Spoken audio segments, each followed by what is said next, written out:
Just installed your Ring Battery Doorbell? Now it's time to bring it to life with the Ring app. In this video, we'll show you the simple steps to link it so you can start using all its smart features right away. Go to the App Store or Play Store and download the Ring app. Open the app and either sign in or create a new Ring account. Make sure your phone's Bluetooth and location services are turned on. Tap Set up a device and select doorbells from the list. Scan the QR code or Mac ID barcode on your Ring doorbell or packaging. Follow the prompts to give your device a name and location. The app will guide you to connect the doorbell to your Wi-Fi network. Once connected, it may update the firmware automatically. Wait for it to complete.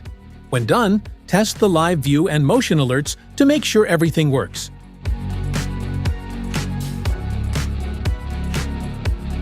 That's all it takes to set up your Ring Battery Doorbell. Thanks for watching, and if this video helped you out, don't forget to like and subscribe for more helpful tips.